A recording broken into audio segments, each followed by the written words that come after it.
When I was asked to give a speech today, I hesitated.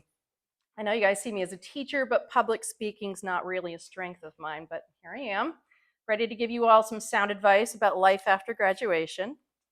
There's several core beliefs that I live by, and I'm just going to provide you with some of them, and I know some of them are going to be familiar because I've said them to you before. 1, make every decision knowing that you have to live with that decision. In my pursuit of a master's degree, one of my teachers said you have to be able to look at yourself in the mirror and live with whatever decision you make. Those words stuck with me.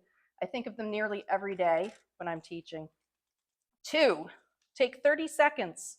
Some of you are familiar with this rule because I've repeated it to you several times. Instead of speaking whatever pops into your head at the moment, take 30 seconds to think about whether it's appropriate and not harmful. If it's okay to share them, then do. If not, keep it to yourself. 3, do not let fear prevent you from reaching your goals. What will you regret most? Not trying or not succeeding? If you live by never trying, you'll never succeed. If you try and don't succeed, you're going to learn something about yourself, and then you can try again or try something different.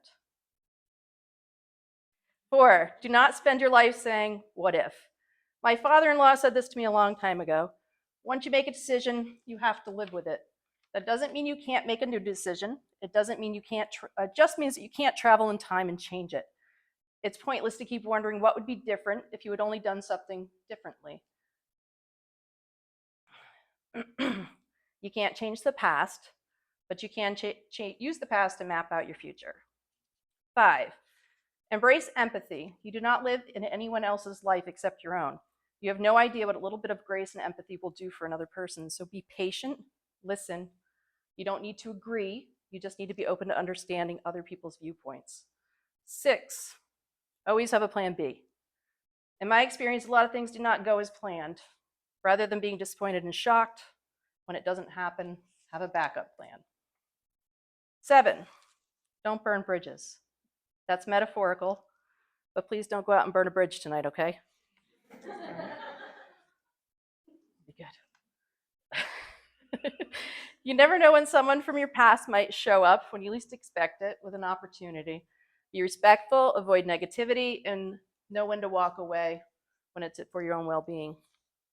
8, find what makes you happy and embrace it. Happiness should not be taken for granted. It's fundamental to having a full life. Those are my words of wisdom. I'm sure you guys will remind me later if I forgot something that I usually say to you. I'll hear about it Monday. This is a pretty large class. Some of you I'm going to mention here. Some of you are not here that I'm going to mention. It's really been a pleasure getting to know all of you, especially those of you I have had in class. Some of you I had in class as freshmen and sophomores in Algebra 2. Most of them continued on to other classes with me. Some of them made it all the way through AP Calculus. So they've had the pleasure of spending a lot of time with me.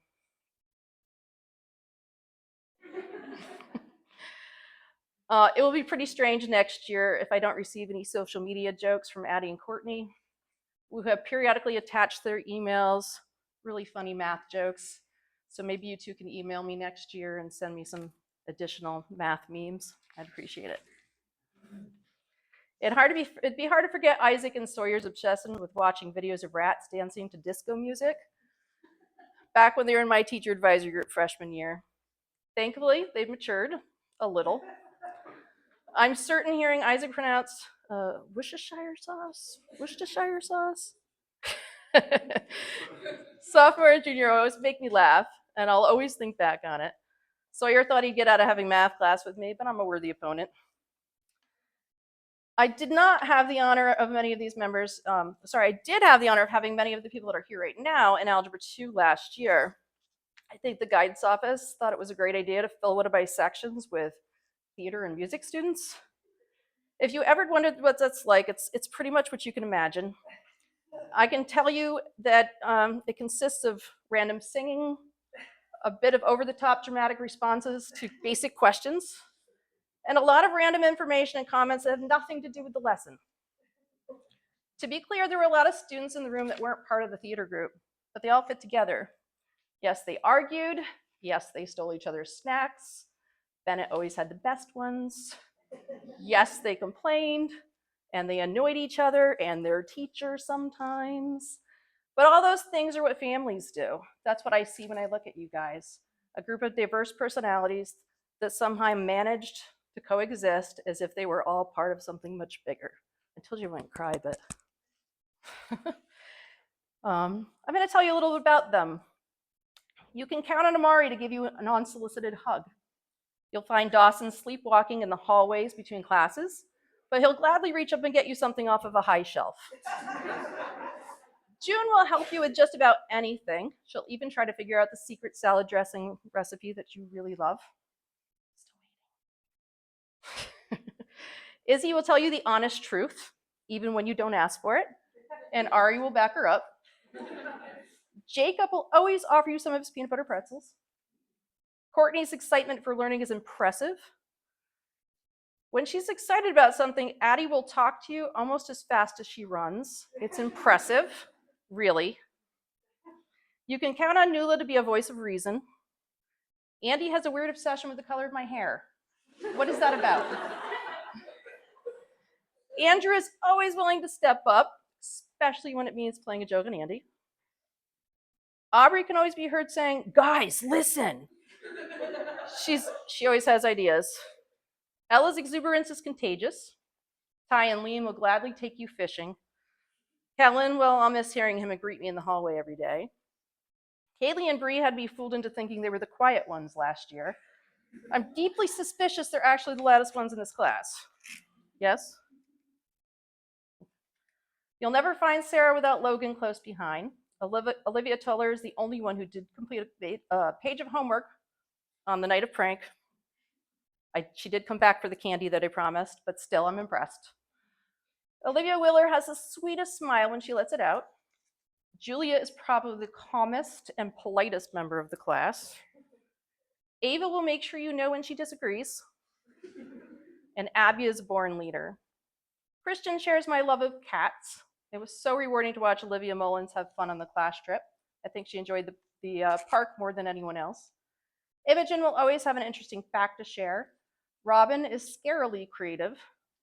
Jacqueline has one of those personalities that makes you happy to be around her. Lindsay is an amazing crafter. You never have to look for Quinn.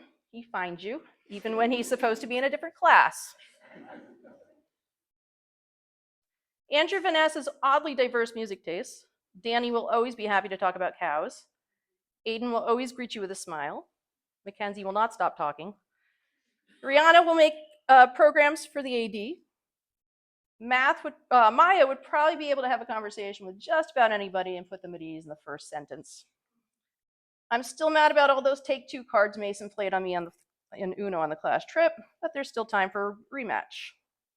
Matt is incredibly talented. I encourage everyone to ask him at a senior capstone project. And I promise, Connor, I'll never ask you to make another yarn bowl. This is just a sampling of the students I've come to know as a graduating class. The class of 2026 created a solid community. A community is not built by one individual. It's formed by the contributions of every individual member. Each and every one of these graduates has something solid to contribute to whatever community they choose to join next. Between rap battles with Matt, record-breaking strikeouts, Quinn, and track and field state champions, well, a pretty good chunk of you. Truly impressive. We've had an eventful few weeks.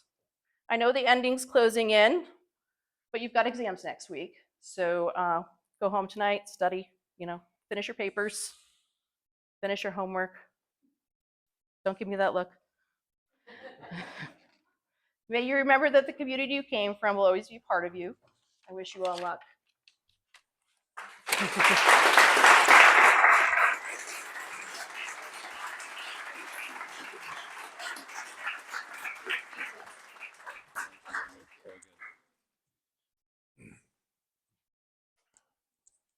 Thank you. Thank you, Raina. Now we're going to have a reading out of Proverbs chapter 2, and I'm going to invite not a too long ago graduate, Rachel Pupalo, forwards to read verses 1 through 10.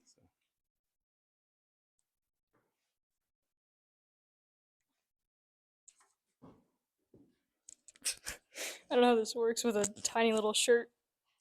It stayed. Okay. Proverbs 2, 1 through 10. My child, if you receive my words and store up my commandments inside yourself, by making your ear attentive to wisdom and by turning your heart to understanding. Indeed, if you call out for discernment, shout loudly for understanding. If you seek it like silver and search for it like hidden treasure, then you will understand how to fear the Lord, and you will discover knowledge about God. For the Lord gives wisdom, and from his mouth comes knowledge and understanding. He stores up effective counsel for the upright, and is like a shield for those who live with integrity, to guard the paths of the righteous, and to protect the way of his pious ones. Then you will understand righteousness and justice and equity, every good way. For wisdom will enter your heart, and moral knowledge will be attractive to you.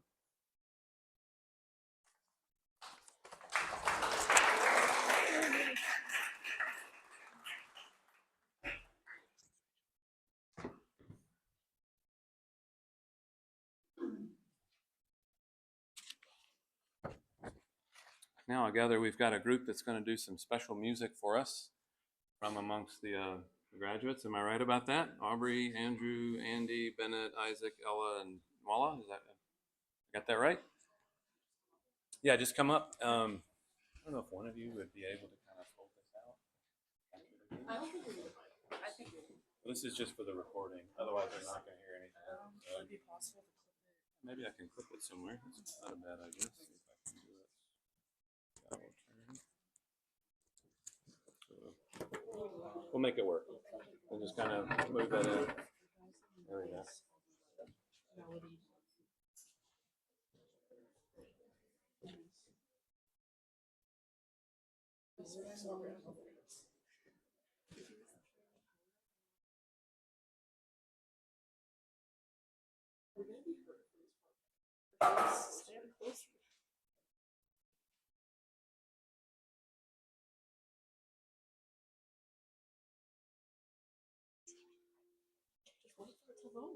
Is that piano in tune?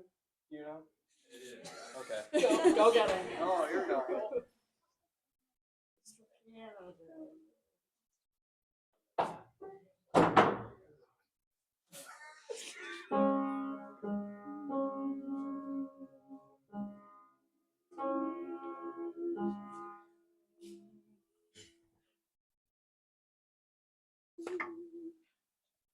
If you miss the train I'm on, you will know that I am gone.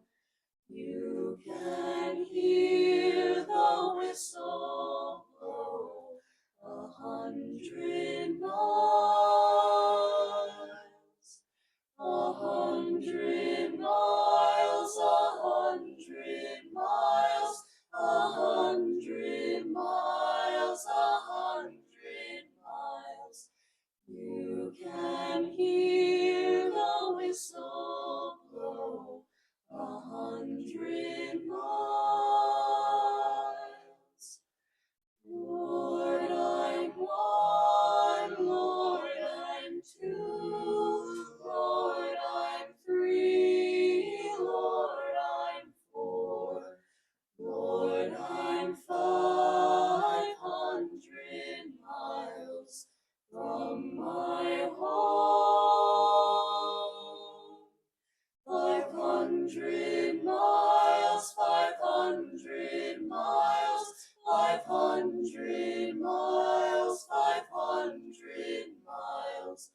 Lord, I'm 500 miles from my home.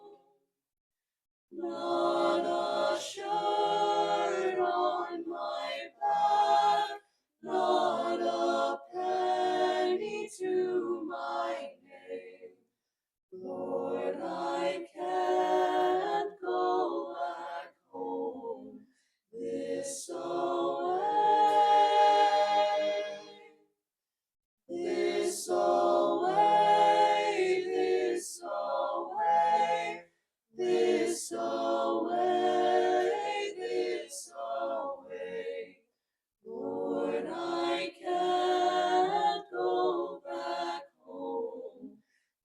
this away.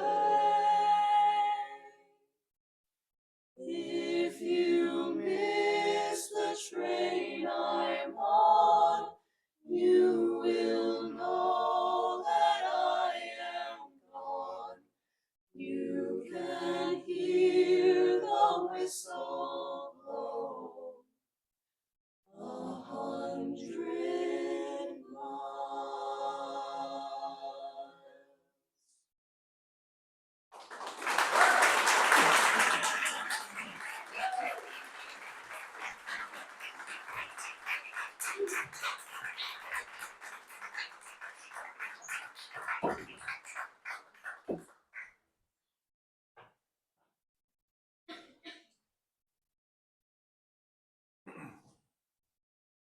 Thank you for sharing that with us. That was beautiful. Very nice. Well done. Now we'll have another recent graduate come up and share a few words with us. Mr. Wyatt Jones, come forward and share a few words of wisdom. Wyatt.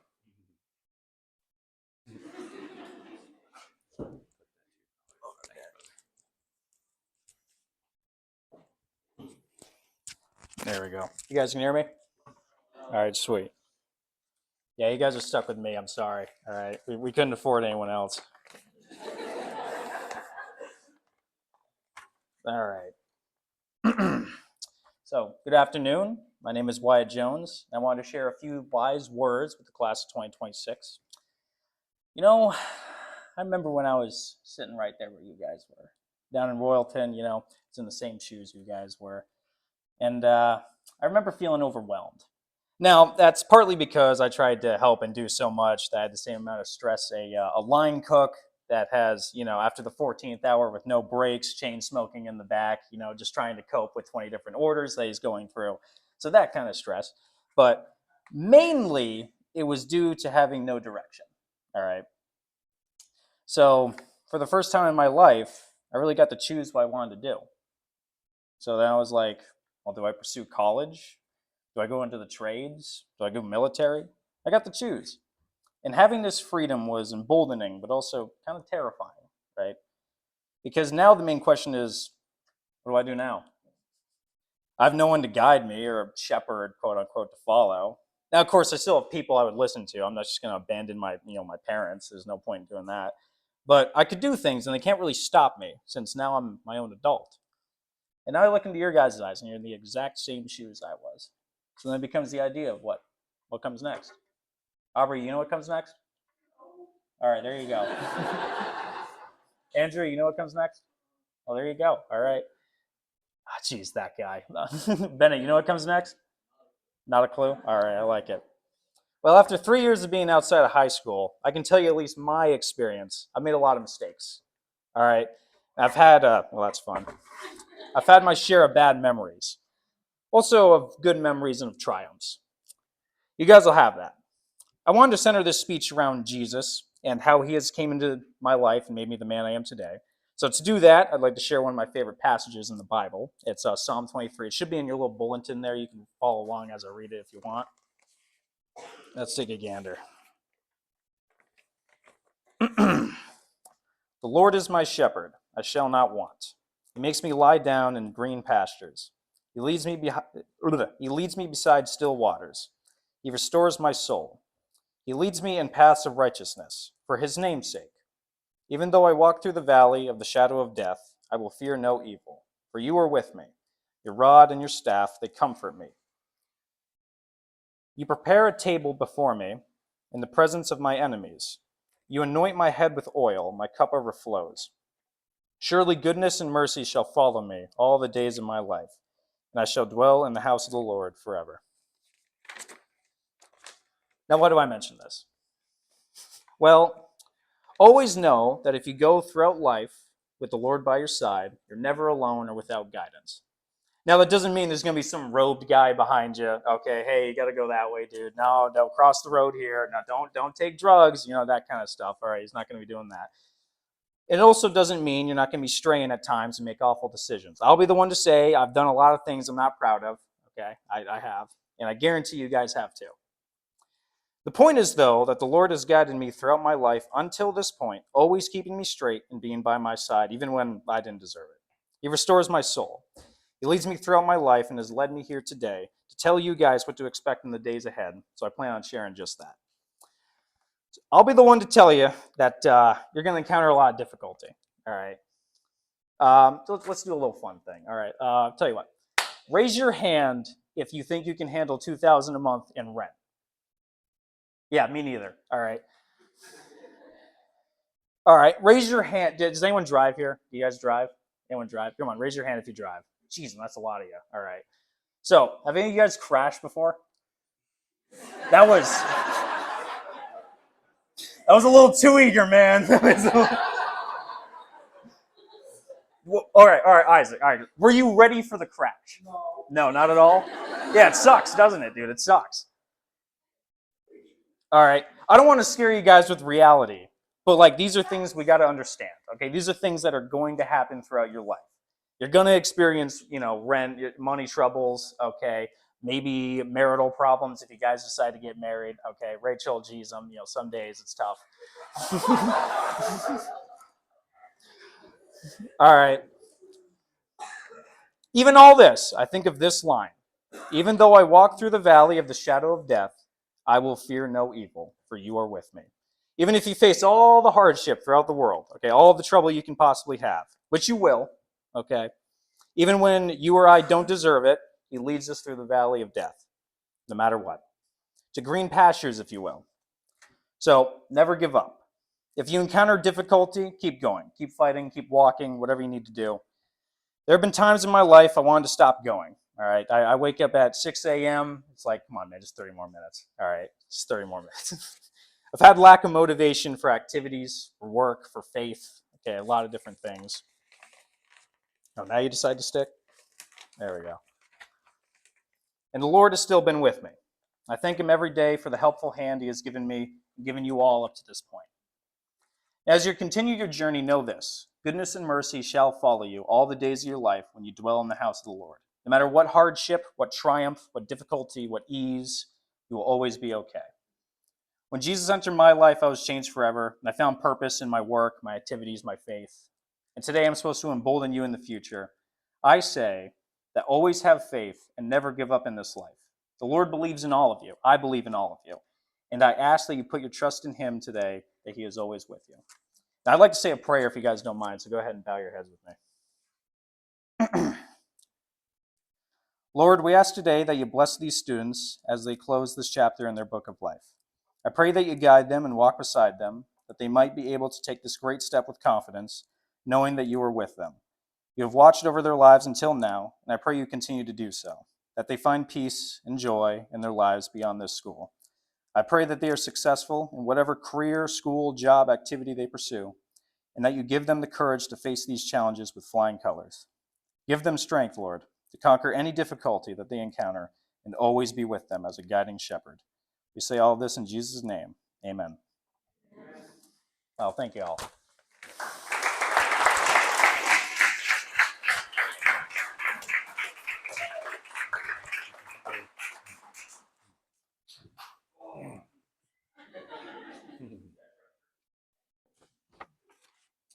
Well said, brother. Well said.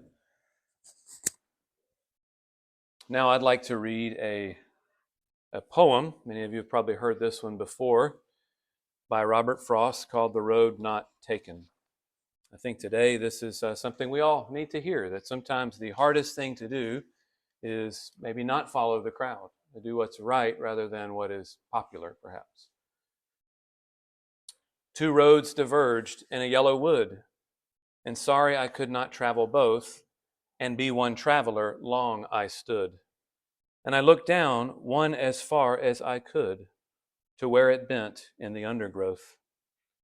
Then took the other, as just as fair, and having perhaps the better claim, because it was grassy and wanted wear. Though as for that, the passing there had warned them really about the same. And both that morning equally lay, in leaves no step had trodden black. Oh, I kept the first for another day, yet knowing how way leads on to way, I doubted if I should ever come back. I shall be telling this with a sigh, somewhere ages and ages hence. Two roads diverged in a wood, and I took the one less traveled by, and that has made all the difference. It's Robert Frost. Now we'll have our final speaker come up and share a few words with us. Miss Elizabeth Wilhite, who's an attorney, would like to invite her forward to share what's on her heart. So thank you so much, Beth.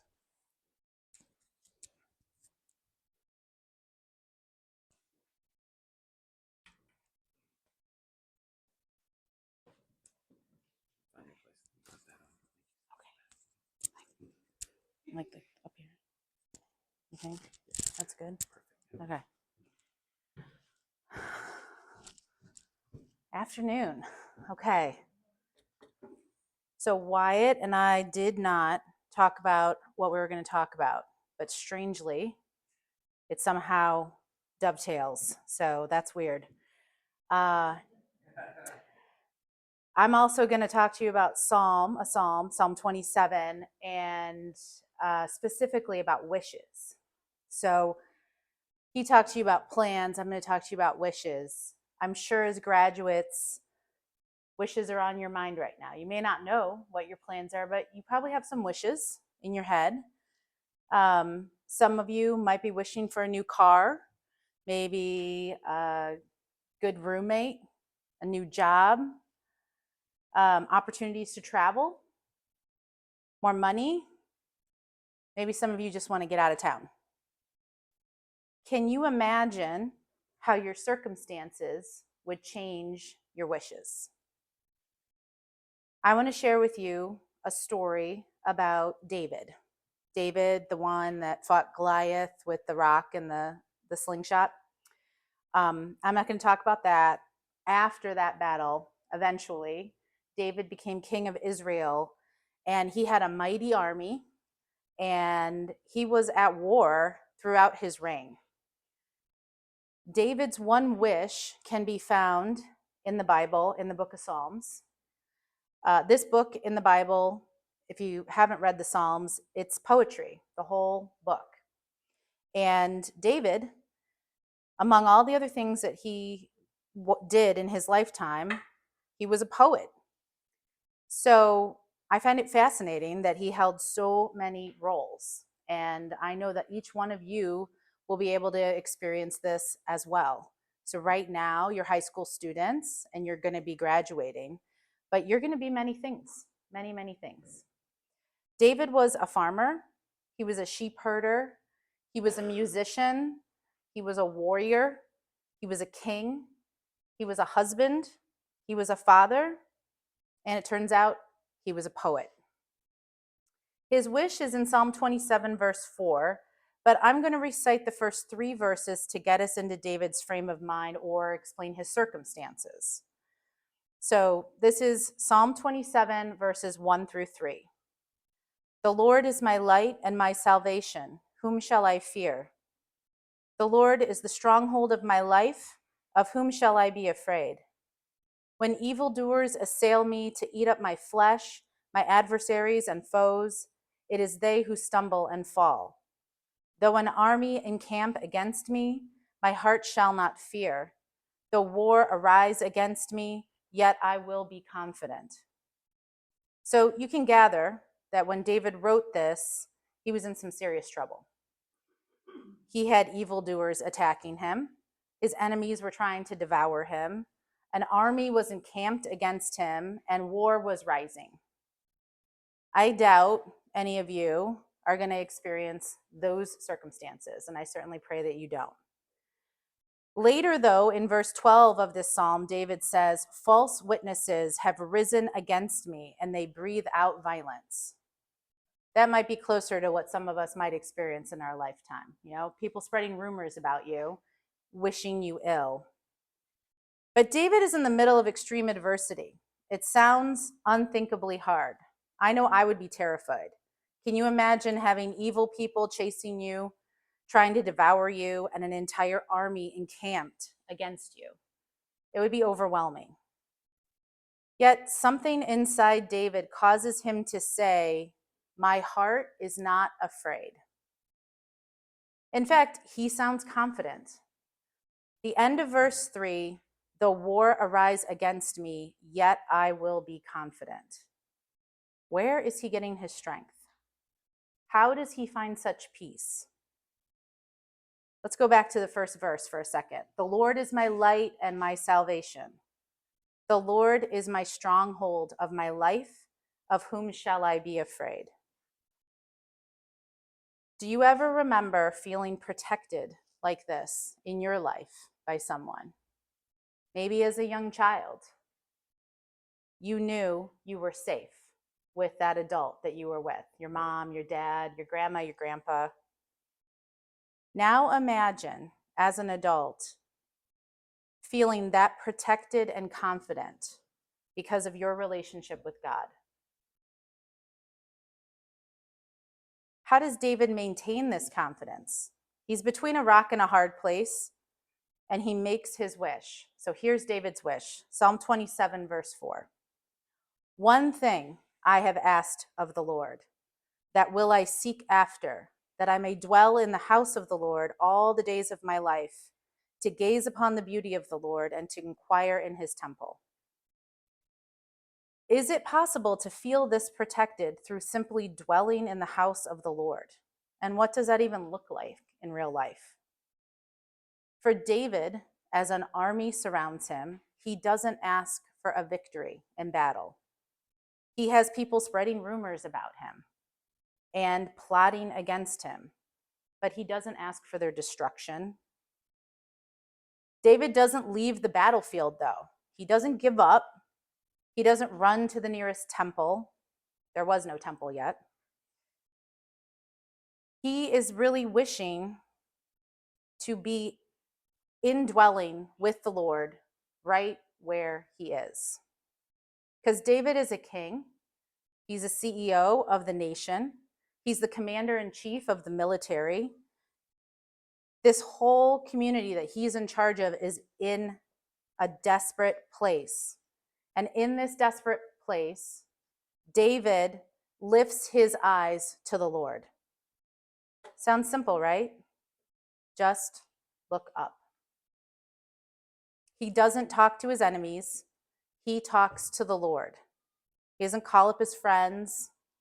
He talks to the Lord. And he says, "One thing have I asked of the Lord, that I will seek after." Other translations write, "This only do I seek." How strange to think this would be his first act under these circumstances. He's a powerful man. He has a lot of contacts. He knows a lot of people.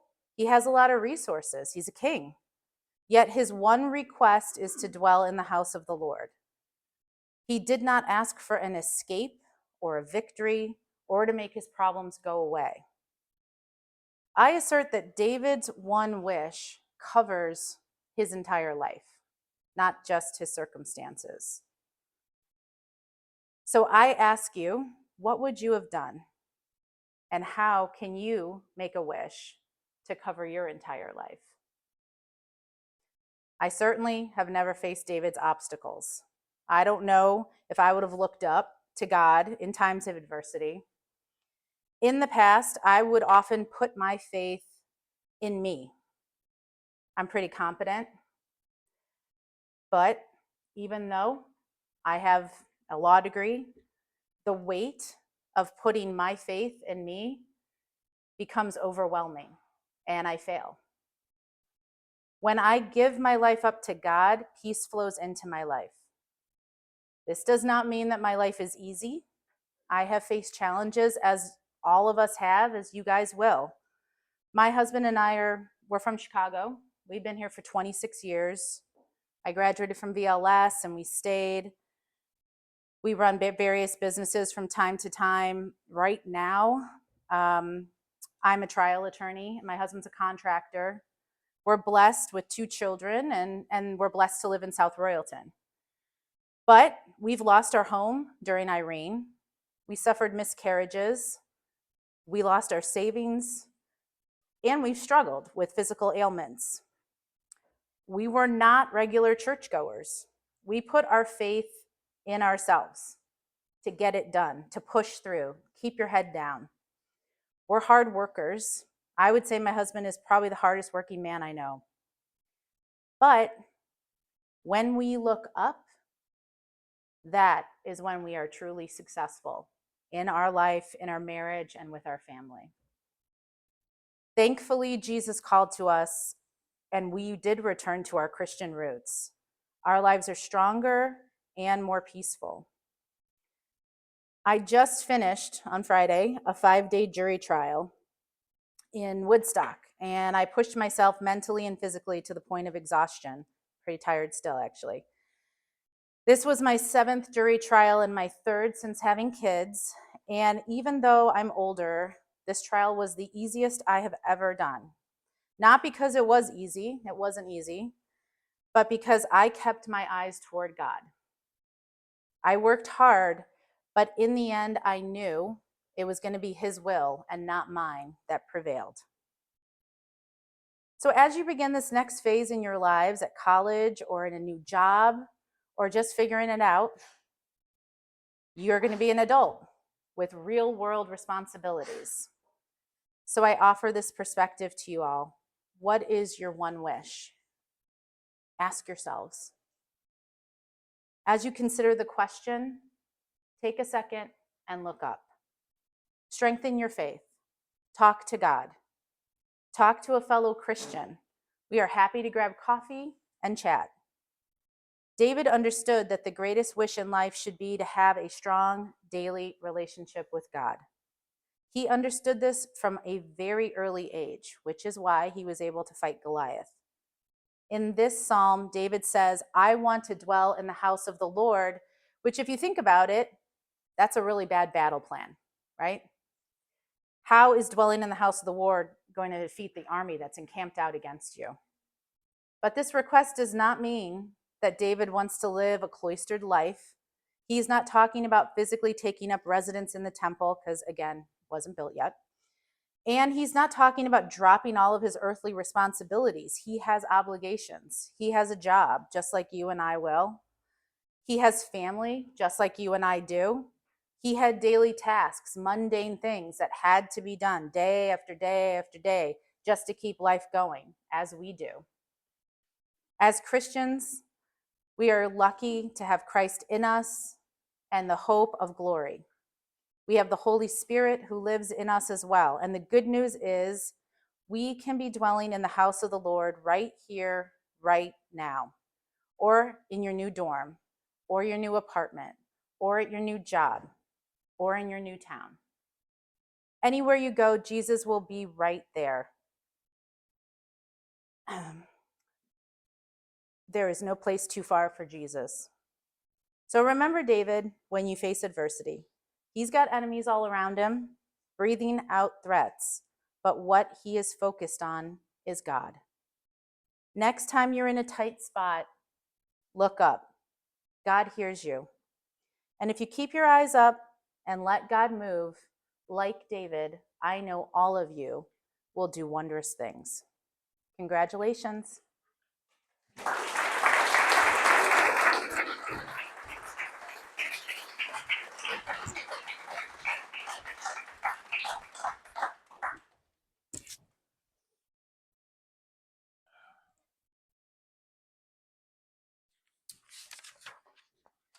Thank you so much, Beth, for those wonderful words. And thanks to all our speakers, all those that came up to share with the graduates. We hope that there was some nuggets in there, something for you to take with you that you'll remember and that will bless you in years to come. So now we will conclude with the song. I'm going to invite the Upalos forwards to lead us in some music here. And again, this is a song hopefully that will bless you in some way and remind you, give you some sense of meaning and purpose and direction. So I'm going to give them a wrong song.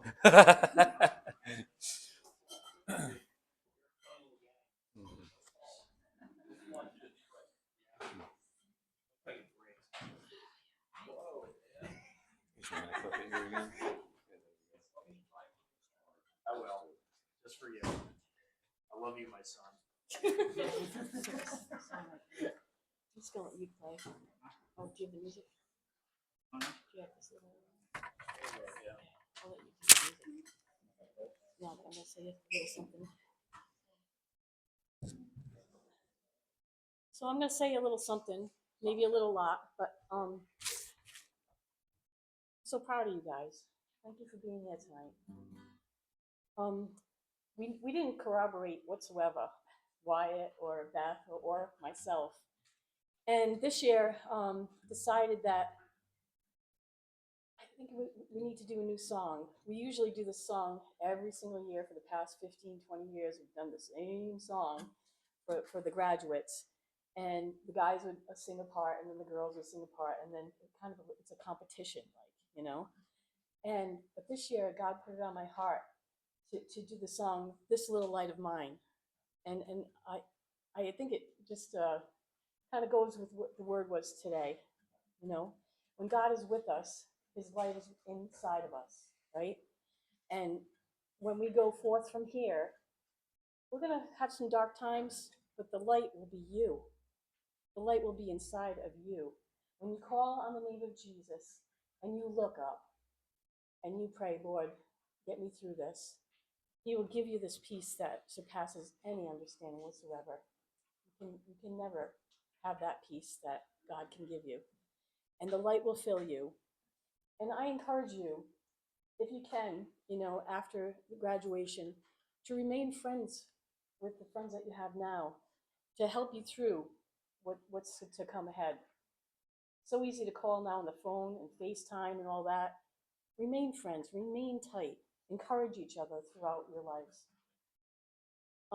Anyway, so I want the graduates to stand up, please, and we're gonna sing a song for you. This little light of mine. Okay, and do you all have one of these? Or can you share? Can you share with a neighbor? There's one on the floor. Is that part of yours? Okay. All right. So the first verse, we're all going to see where it says all. We're all going to sing it, okay? The second verse, the guys are going to sing it. Just the guys, okay? All right? Now, it is a competition, so we want to hear you. And I just heard some beautiful singing just moments ago. I know you can sing. And then the gals will sing the third verse. And then we'll all come and sing This Little Light of Mine. And if everybody out there would like to sing it, because I know you know it. I mean, since we were little kids, let's be little kids right now, okay? Let's get the little kid out of us. All right? So we're going to sing This Little Light of Mine. Are you ready? All together now. Scott's going to lead us with the guitar. Can you see it? Yeah.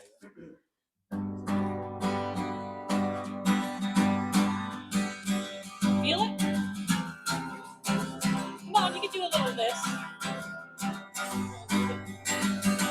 Light of mine, I'm gonna let it shine. This little light of mine, I'm gonna let it shine. This little light of mine, I'm gonna let it shine. Let it shine, let it shine, let it shine. Now the guys. Come on. Let it shine. I can't hear you. Go, come on. Let it shine. I'm gonna let it shine. Let it shine, let it shine, let it shine. That was late. Come on, girls, let's show them what it's like. Sorry, that was today. Here we go.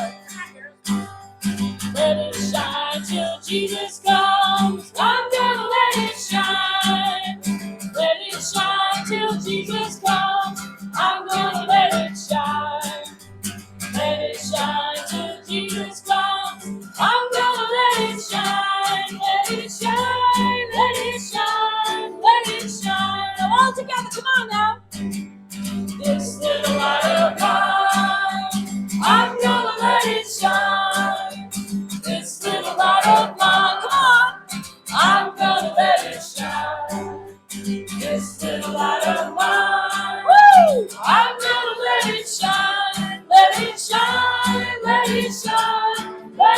job. Good job.